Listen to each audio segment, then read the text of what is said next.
آج کا ویلاگ ذرا مختلف ہے. اس کی وجہ یہ ہے کہ راوی کا پانی اتر گیا، کامران کی بارادری اور واضح ہو گئی. راوی کا پانی جب تک چڑھا ہوا تھا تو ایک رومانس تھا راوی کا، کیونکہ ہم یہ سمجھتے ہیں کہ راوی کے بغیر لاہور ادھورا ہے. اب جب بہت عرصے بعد راوی اپنے جوبن پر تھی تو لاہور ایک شہر لگتا تھا، مکمل شہر. لیکن راوی کا پانی پھر اتر گیا. راوی کی ایک قدیم تاریخ ہے، ہزاروں برس پرانی، لاہور کی طرح سے. لیکن راوی کا پانی اترا ہے تو ہمارا بھی کچھ نشہ اتر گیا اور ہم نے بھی کچھ دیکھنا شروع کیا ادھر ادھر.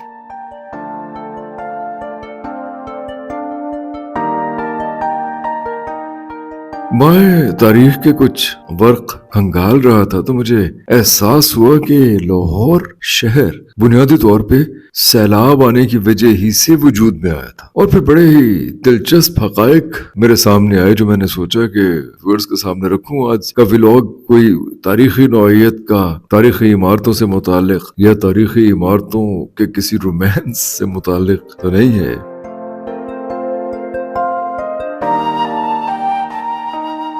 قحط اور سیلاب کا چولی دامن کا جو ساتھ رہا اس سے متعلق ہے یہ ویلاگ.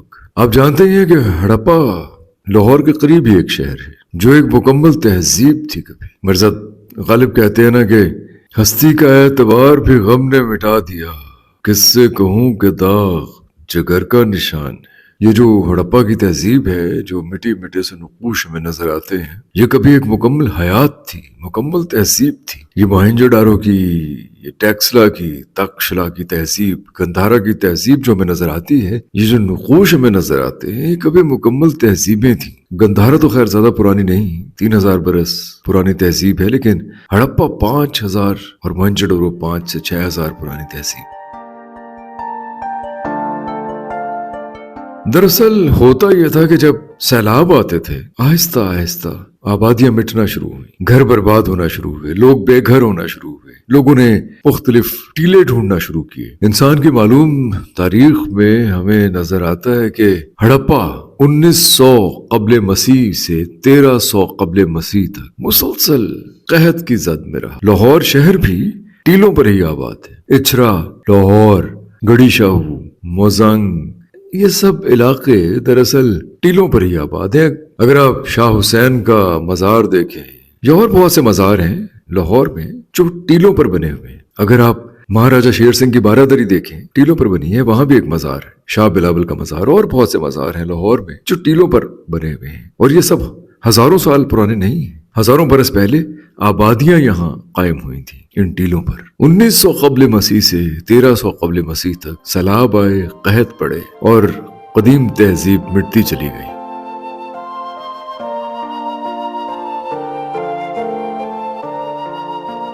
پھر کہا جاتا ہے کہ 1100 قبل مسیح سے 500 قبل مسیح تک آریہ آئے. ہمارے بہت سے ہندو دوست اس بات پہ یقین نہیں کرتے. بھارت میں تو ویسے بھی آج کل ایک روایت، ایک ٹرینڈ چلا ہوا ہے کہ وہ ثابت کرنے کی کوشش کرتے ہیں کہ کوئی آریہ کہیں سے نہیں آئے تھے. جنہیں آریہ کہا جاتا ہے وہ یہاں کے مقامی لوگ ہی تھے. میں اس بات پہ ذرا مختلف رائے رکھتا ہوں. میرا خیال ہے کسی پوڈ کاسٹ میں یا انہی ویلاگز میں کبھی اس چیز پہ تفصیل سے بات کریں گے کہ آریہ کہاں سے آئے تھے، آئے بھی تھے یا نہیں، وید کہاں لکھے گئے تھے، ایران کے راستے آئے تھے، ان کے رنگ یہاں کے مقامی لوگوں سے مختلف کیسے تھے، ان لوگوں نے کاسٹ سسٹم کیسے ڈیولپ کیا، وہ لوگ مقامی آبادی کو حقیر کیوں سمجھتے تھے اور مقامی آبادی کو حقیر سمجھنے کی وجہ سے ایک تفاوت کیوں پیدا ہوا معاشرے میں. یہ سب باتیں ہم کریں گے. اور یہ بھی کہ مقامی آبادی کیسی تھی، چپٹے ناک، سیاہ رنگت، افریقہ سے آئے ہوئے لوگ، ڈراویڈین، یہ لوگ اونچے لمبے، رنگت سفید، اور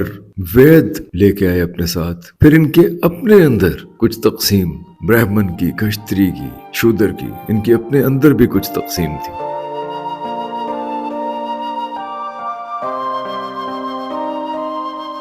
کاسٹ سسٹم بہت قدیم ہے.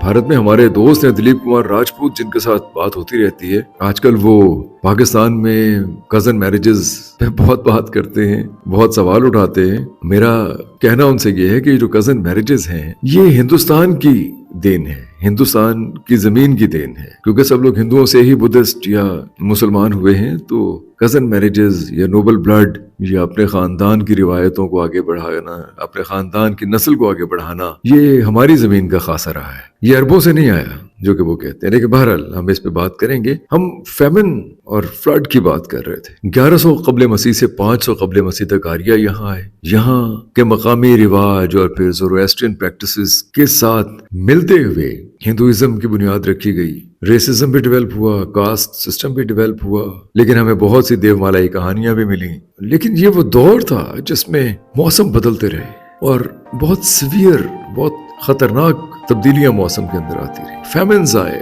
فلڈ آئے, مائگریشنز ہوئی. یہ پورا دور ایسا ہی رہا.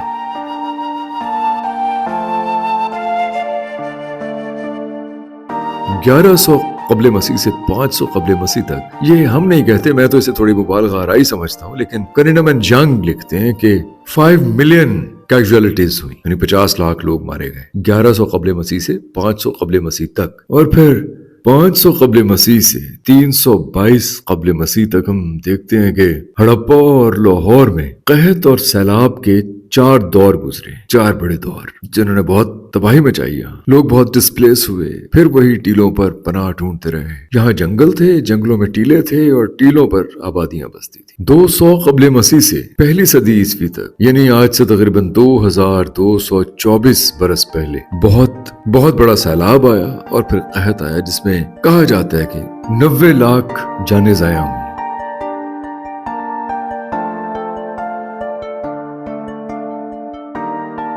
پھر یہ کہا جاتا ہے کہ 200 عیسوی سے 400 عیسوی تک جو سیلاب آئے, جو قحط بپا ہوئے, فطرت نے جب کروٹ بدلی, جب انسانوں پر زمین تنگ ہوئی, تو کہا جاتا ہے کہ 13 ملین لائیوز, یعنی 13 کروڑ لوگ لقمہ اجل بنے.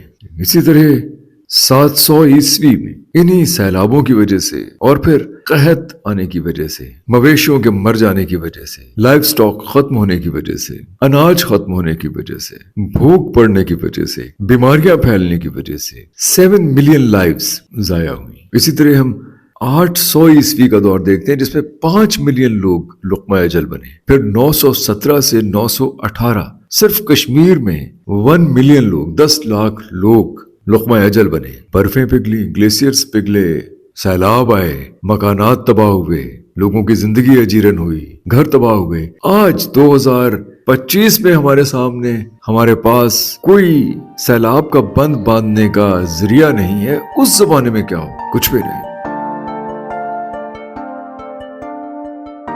آپ فطرت کی فسون سامانیوں یا فطرت کی جولانیوں اور اسی طرح سے فطرت کی تباہ کاریوں کے سامنے بے بس ہیں. یہ اور بات ہے, پاکستان اور بھارت ایک دوسرے سے کرکٹ میچ میں ہاتھ نہ ملائیں, وہ ایک دوسرے سے نفرت کا اظہار مختلف ہیلوں بہانوں سے کرتے رہیں. کبھی نسل پرستی کا اظہار کر کے, جیسے ہمارے دوست کرتے ہیں بعض اوقات, کبھی مذہبی سطح پہ کسی کو دہشت گرد کہہ کے, کبھی ہاتھ نہ ملا کے, کسی بھی طریقے سے. بہرحال آپ اپنی نفرت کا اظہار کرتے تو رہتے ہیں, لیکن آپ ہزاروں برس سے اکٹھے فطرت کے سامنے بے بس ہیں. یہ بات سمجھنے کی ضرورت ہے کہ پاکستان, بھارت, بنگلہ دیش, ان تینوں ملکوں کو اکٹھے ہو کر اس وقت کلائمیٹ کا مقابلہ کرنا ہے. کیوں؟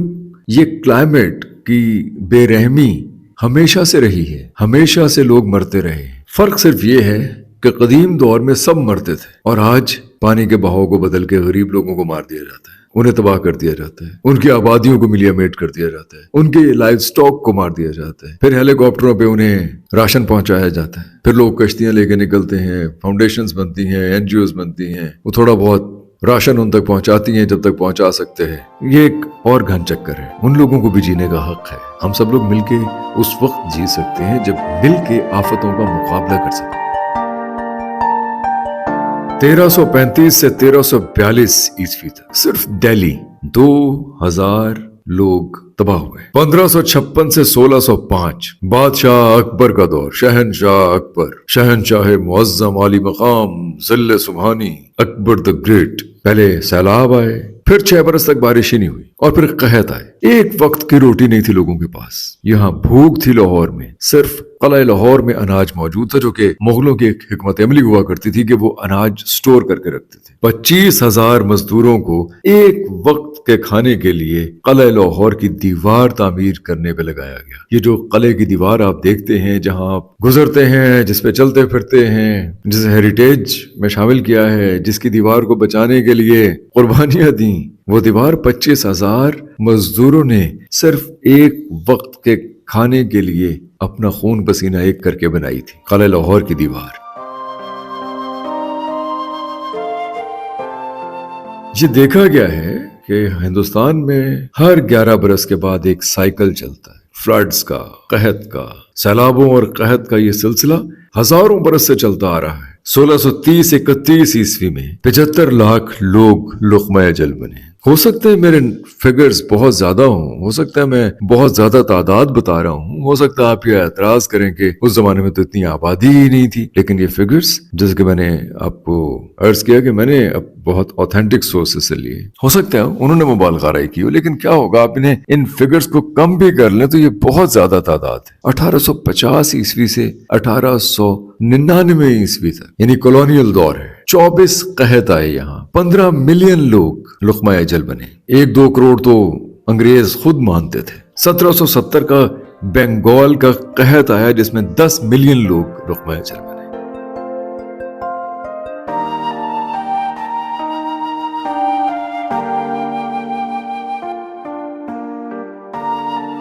ایسٹ انڈیا کمپنی کو 1 ملین لون لینا پڑا بینک آف انگلینڈ سے اپنے بجٹس کو میٹ کرنے کے لیے، ملٹری بجٹس کو میٹ کرنے کے لیے۔ ویسے یہ وہ دور ہے جب قحط پڑے ہوئے تھے اور برطانوی سامراج لوگوں کو ڈنڈے مار مار کے ٹیکس وصول کر رہا تھا، لگان وصول کر رہا تھا۔ یہ بھی ایک حقیقت ہے۔ فیمن کمیشن کی ایک رپورٹ تھی جس میں بتایا گیا کہ 1765 سے لے کے 1858 تک 12 بڑے قحط آئے جنہوں نے لاکھوں لوگوں کو بے گھر کیا، لاکھوں لوگوں کو بھوکوں مارا، لاکھوں لوگوں کو لقمہ اجل بنا دیا۔ ابھی 2022 ہی کو دیکھ لیجئے، سندھ اور بلوچستان میں 33 ملین لوگ ڈسپلیس ہوئے، $30 بلین کا نقصان ہوا جو ہمارے جی ڈی پی کا 10% تھا۔ اور اب یہ سیلاب ہیں جنہوں نے خیبر پختونخوا سے لے کے سندھ تک، جنوبی پنجاب میں، لاہور کے مضافات میں، سیالکوٹ میں، ہر جگہ لوگوں کو بے گھر کیا، لائف سٹاک کو ختم کیا، اور ایک بہت بڑی بحث چھیڑ دی کہ آیا ڈیمز بننے ضروری ہیں؟ کیا ڈیمز ہمیں سیلابوں سے بچا سکتے ہیں؟ ہرگز نہیں۔ یہ بات واضح ہے کہ ڈیمز سیلابوں سے نہیں بچا سکتے۔ بہت سے فگرز آ رہے ہیں، بہت سے لوگ اپنی رپورٹس پیش کر رہے ہیں، لیکن ہم دیکھ رہے ہیں کہ دنیا میں ڈیمز ختم ہو رہے ہیں۔ ڈیمز بننے سے ایکو سسٹم تباہ ہوتا ہے، آبی حیات برباد ہوتی ہے، جو ضروری سلٹ چاہیے وہ نہیں ملتا، زمین میں کٹاؤ پیدا ہوتا ہے، بہت زیادہ سمندر زمین کھا جاتا ہے، جو کہ ہماری زمین بہت سی کھا گیا ہے۔ حل صرف یہی ہے کہ دریاؤں کا راستہ نہ روکیں، دریاؤں کو بہنے دیں، جنگلات کو اگنے دیں، جنگلات اگائیں، دریاؤں کی زمین پر بند نہ باندھیں، دریاؤں کی زمین پر کالونیز نہ بنائیں، لیکن یہ ماننے والے لوگ ہیں نہیں۔ آپ دیکھیں گے، میری دعا ہے ایسا نہ ہو، میرے منہ میں خاک، لیکن مجھے یقین ہے ہم اگلے برس یا اگلے 2 برسوں بعد پھر دوبارہ اس ویلاگ کو دیکھیں گے کہ کیا ہم اس وقت درست کہہ رہے تھے۔ یہ دوبارہ دریاؤں کے کناروں پر آباد ہوں گے، ہوٹل بنائیں گے، کالونیز بنائیں گے، پھر کبھی سیلاب آئیں گے اور پھر کبھی تباہی مچائیں گے اور ہم روتے پیٹتے پھریں گے۔ ہمارے ہاں قانون، انصاف، ضبط، نظم کی کمی ہے جو لاکھوں لوگوں کو ہمیشہ سے لقمہ اجل بننے پہ مجبور کرتی رہی ہے۔ پرانے وقتوں میں تو ہم کچھ کر نہیں سکتے تھے، ہم صرف ٹیلوں پہ جا کے بیٹھ سکتے تھے، بیٹھتے رہے، برباد ہوتے رہے۔ لیکن آج تو سائنس کا دور، میں حیران ہوتا ہوں جو لوگ آج بھی ڈیم بنانے کی باتیں کرتے ہیں، پانی سے بجلی بنانے کی باتیں کرتے ہیں، حالانکہ ان کے پاس سورج کی روشنی ہے، ان کے پاس ہوا ہے بجلی پیدا کرنے کے لیے، آلٹرنیٹیو ذرائع ہیں بجلی پیدا کرنے کے۔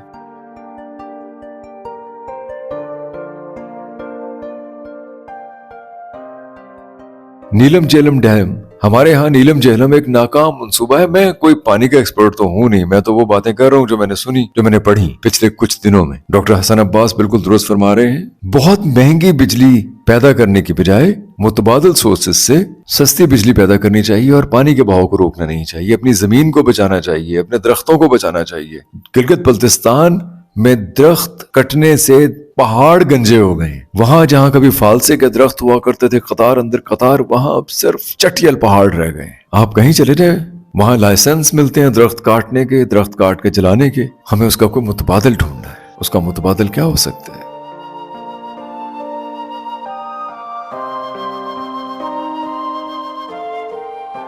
درختوں کو ہاتھ نہ لگایا جائے. لاہور میں بہرحال میں بڑی ذمہ داری سے آپ کو بتا رہا ہوں, یا کم از کم پنجاب میں درخت کو ہاتھ نہیں لگایا جاتا. اگر درخت کو ہٹانا مقصود ہو تو اسے کاٹا نہیں جاتا, اسے کہیں اور شفٹ کر دیا جاتا ہے. یہ میں بڑی ذمہ داری سے آپ کو بتا رہا ہوں. میرا خیال ہے اس پہ ہمیں بات کرتے رہنا چاہیے. یہ تو میں نے کچھ حقائق آپ کے سامنے رکھے کہ ہزاروں برس سے قحط بھی آ رہے ہیں اور سیلاب بھی آ رہے ہیں, لوگ بے گھر بھی ہو رہے ہیں, لیکن بہرحال انسانی جانیں بہت قیمتی ہیں. ہمیں لوگوں کی املاک کا, لوگوں کی جانوں کا, لوگوں کے لائف سٹاک کا, لوگوں کے مستقبل کا خیال رکھنا چاہیے, مل کے خیال رکھنا چاہیے. ہم ایک دوسرے سے ہاتھ ملائیں یا نہ ملائیں, لیکن ہمیں مل کے ان آفتوں کا مقابلہ کرنا چاہیے. اپنی رائے دیجیے, اپنے کامنٹ کیجیے. آپ کی رائے, آپ کے کامنٹ ہمارے لیے بہت معتبر ہے.